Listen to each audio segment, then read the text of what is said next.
What's up guys, welcome to our YouTube channel and a new video। तो welcome back to my YouTube channel Udta arrow, जहाँ हम बात करते हैं stock market और इन्वेस्टिंग मोटिवेशन की with all enthusiasm and excitement with a great future ahead. Right, तो आज हम बात करने वाले हैं कि कैसे कैसे आप पेशेंटली बैठ सकते हो, कैसे आपको पेशेंटली बैठना पड़ेगा अगर आपको बहुत बड़ी वेल्थ क्रिएट करनी है। तो एक बहुत ही इंटरेस्टिंग चार्ली मंगर का कोट है, जिसमें चार्ली मंगर साहब कहते हैं कि the money is not made in buying, money is not made in selling, it is made in waiting. तो यार, ये जो वेटिंग का पीरियड है वो बहुत ही मुश्किल पीरियड होता है, और इसके लिए आपको और कोई ऑप्शन नहीं है, सिर्फ यही एक ऑप्शन है कि आपको मार्केट से प्यार करना पड़ेगा।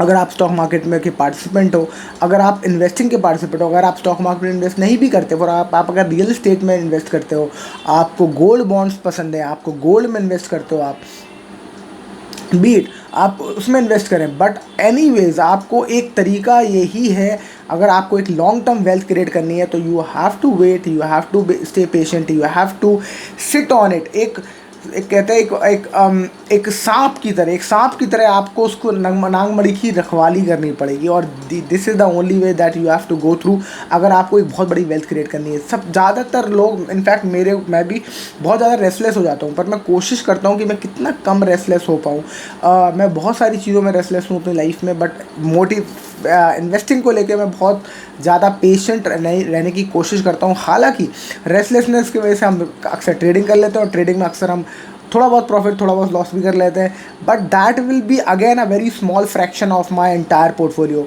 तो अगर थोड़ा बहुत मुझे लॉस भी हो जाता है ट्रेडिंग में, थोड़ा सा प्रॉफिट भी हो जाता है, तो उससे मन तो आपका लगा रहता है, और आप स्टॉक मार्केट में आप नज़र बनाए रखे रहते हो।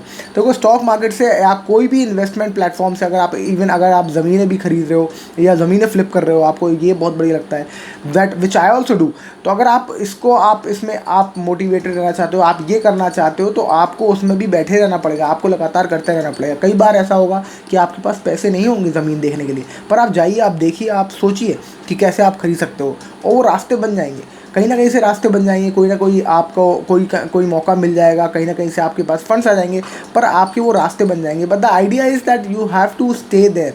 आपको कोई ज़रूरी नहीं कि स्टॉक मार्केट में भी आपको रोज़ काम करना है, आपको प्यार करना पड़ेगा। आपको रोज़ जब मार्केट खुलता है तो आपको देखना पड़ेगा। आपको ज़रूरी नहीं कि आप उसमें ख़रीदें या उसमें बेचें, सिर्फ आप देखें रोज़।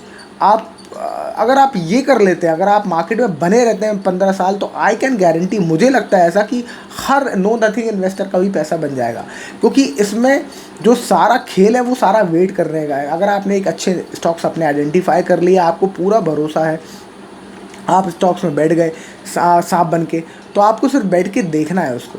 अब आपको रोज़ ये नहीं करना कि आज खरीद लो, आज बेच दो, पुट खरीद लो, पुट बेच दो, कॉल खरीद लो, कॉल बेच दो। दिस इज़ पुट और कॉल तो ऑप्शंस की बात हो जाती है। ऑप्शंस एक दूसरा इंस्ट्रूमेंट है, एक डेरिवेटिव है स्टॉक मार्केट का, जिस पे हम लोग काम करते हैं, बट वो नहीं करना है, वो नहीं करना बहुत ही मुश्किल है। अपने आप को रजिस्ट करना उस टेम्पटेशन से कि आप वो ना करें, और आप स्टॉक मार्केट में जो भी अपना होल्डिंग है उसको लेके बैठे रहें और देखते रहें अपने पोर्टफोलियो को। कोई ज़रूरी नहीं कि आप रोज़ खरीदें, कोई ज़रूरी नहीं आप रोज़ बेचें, आप देखें उसको, आप सिर्फ स्टॉक मार्केट को देखें और आप उससे प्यार करें। स्टॉक मार्केट में अप्स एंड डाउन साइकिल जो है इसका पार्ट है। अगर आप सोचो कोई भी चीज़ बहुत ज़्यादा लगातार भागती चली जाए, तो स्टॉक मार्केट आपका लगातार भागता नहीं चले जाएगा, करेक्ट होगा, कंसोलिडेट होगा, नीचे गिरेगा, थोड़ा सा फिर आएगा। और ये बहुत इंपॉर्टेंट भी है, क्योंकि अगर कोई चीज़ लगातार भागती चली जा रही है, तो इसमें ये समझो आप कि वो एक फोबिया क्रिएट हो रहा है लोगों के अंदर, और ये सिर्फ लगातार एक पंप है जो हमेशा लॉन्ग लास्टिंग नहीं है। अगर कोई चीज़ लगातार ऊपर चली जा रही है तो वो बहुत ज़्यादा लॉन्ग लास्टिंग नहीं होगी। अगर कोई चीज़ धीरे धीरे ऊपर जा रही है, फिर गिर रही है, फिर ऊपर जा रही है, that is more consistent and that is more reliable. क्योंकि अगर आप एकदम से कोई चीज़ ऊपर जाती है तो उसको बहुत जल्दी नीचे भी गिरती है। तो आप याद करो कि हर्षद मेहता का जो क्रैश आया था वो इसलिए वजह से आया था, क्योंकि हर्षद मेहता के टाइम पे इतना तगड़ा बुल रन लोगों ने देखा और इतना तेज़ मार्केट गिरा, उसके बाद कि लोगों की हालत पतलून ढीली हो गई और लोगों की हालत इतनी ज़्यादा ख़राब हो गई कि लोग मार्केट से कितने सालों साल के लिए निकल गए। इनफैक्ट अगर आप देखो तो स्टॉक मार्केट में हर्षद मेहता के टाइम से बहुत सारे जो पार्टिसिपेंट्स हैं वो आज भी बताते हैं कि उस टाइम पे इतना यूफोरिया था लोगों के बीच में स्टॉक मार्केट को लेके कि भैया लोग जो क्या कहते हैं, कौन सी ट्रेन्स होती है, लोकल ट्रेन्स होती थी, उसमें रेलवे स्टेशन के बाहर लोग आईपीओ के फॉर्म बिकते थे और लोग वहाँ खरीद के बाहर ही स्टॉक खरीदते थे, आईपीओ में वो भरते थे, आईपीओ के फार्म हर जगह बिकते थे। अब ऐसा कुछ भी नहीं होता है। तो इतना तरह का यूफोरिया, उस तरीके का यूफोरिया उस टाइम पे क्रिएट हो गया था जस्ट बिकॉज मार्केट एक ही डायरेक्शन में लगातार भागता चला जाता। तो कोई भी चीज़ लगातार भागती नहीं चली जाएगी, it has to come down. आप ये समझो कि लाइफ हमेशा अप एंड डाउन में ही है। लाइफ ऑलवेज, जैसे जब आप देखते हो किसी इंसान का कार्डियोग्राम होता है, उसका हार्ट रेट जब देखते हो आप तो उसमें दिखता है ना आपको ऊपर नीचे जा रहा होता है। तो this is what life is, ऊपर जाएगा फिर नीचे आएगा, फिर ऊपर जाएगा फिर नीचे आएगा। जब तक ये ऊपर नीचे हो रहा है, जब तक लाइफ है, जब तक एक फ्लैट लाइन आ गई तो ज़िंदगी ख़त्म है। तो वो ऊपर नीचे जाना is the nature of the market, which is very important, which also gives it strength। उससे स्ट्रेंथ आती है जब मार्केट नीचे आता है, तो उसमें और मजबूती आती है दोबारा वापस जाने की। तो जब भी मार्केट नीचे आए और जब भी मार्केट गिरे तो आपको घबराना नहीं है, आपको उसको एम्ब्रेस करना है। और आपको, अगर आपके पास एक अच्छा मौका है, आपके पास कैश रिच हो, आपके पास और ज़्यादा सेविंग्स आ चुकी है, तो आपको उसमें उस टाइम पे और इन्वेस्ट करना है। आपको अगली बार ज़्यादा कॉन्फिडेंस के साथ आपको अपने जो आपने डिसीजन लिया है जिस शेयर पे, जिस स्टॉक पे, उसमें बने रहना है। सिर्फ यही तरीका है एक लॉन्ग टर्म बिग वेल्थ बनाने का। कई बार होगा कि आप जो स्टॉक लोगे वो सालों साल नहीं चलेगा। मेरे साथ भी हुआ।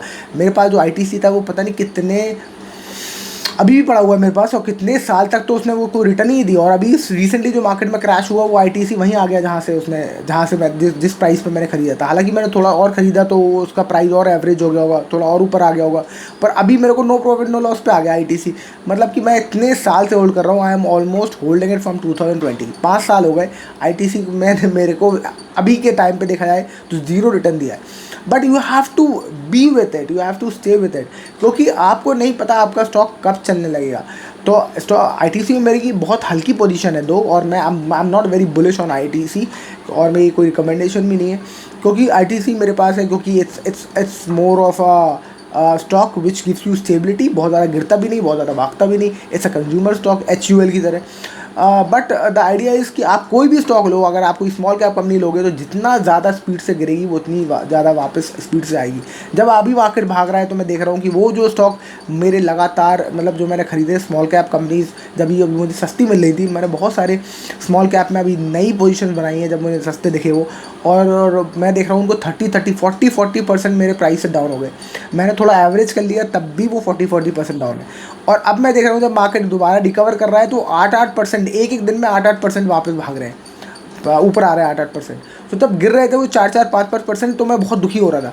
अब देखो जब वो रिकवरी हो रहा है तो इकट्ठा 8-10% भी आया है स्टॉक्स में, देखा।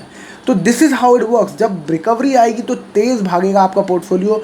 अगर निफ्टी 1% भागेगा तो आपका पोर्टफोलियो में भी 2-3% भागे। अगर आपके पास ऐसे स्टॉक्स हैं, स्पेशली स्मॉल कैप्स हैं आपके पास, तो वो रिस्की बहुत ज़्यादा होते हैं, but at the same time जब वो भागते हैं तो बहुत तेज़ भागते हैं एज़ कम्पेयर टू निफ्टी।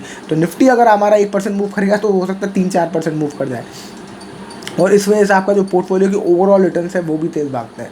तो याद रखिए कि एक ही मंत्र है इन्वेस्टिंग और वेल्थ बनाने का, इन्वेस्टिंग के through, which is you have to wait, you have to stay with it, and you have to love the market. Don't panic, and don't believe in the destination. There is no fun in the destination. याद रखिए कि destination में कोई मज़ा नहीं है, मज़ा is entirely in the process. तो आपको रोज़ जो प्रोसेस है आपका, कि आपको डिसिप्लिन तरीके से अपनी SIP करनी है। अगर आप SIP करते हो, अगर आप स्टॉक खरीदते हो डिसिप्लिन तरीके से, आपको जब भी एक सस्ते स्टॉक्स मिले, जब भी अपॉर्चुनिटी मिले, आपको वो खरीदना है। और आपको मार्केट को प्यार करना है, आपको देखते रहना है। आप ज़रूरी नहीं है आपको रोज़ खरीदना है, पर आपको मार्केट में बने रहना है। अगर आप 15-20 साल में मार्केट में बने रहे तो आई कैन बेट आपको डेफिनेटली पैसा बनाएंगे। इंडियन मार्केट में अभी बहुत जोश बाकी है, इंडियन मार्केट में अभी बहुत पोटेंशियल है। आई विल नॉट से कि ये दुनिया के मार्केट से बहुत ज़्यादा अच्छा है, बट तब भी पोटेंशियल है, आपको आराम से अच्छे रिटर्न्स ये आपको दे सकता है और आपको अच्छी वेल्थ बनाने में बहुत हेल्प कर सकता है। So that's it for this video. I hope you like the video. Like, share and subscribe and I will see you in next video. Thank you so much for watching. Bye bye.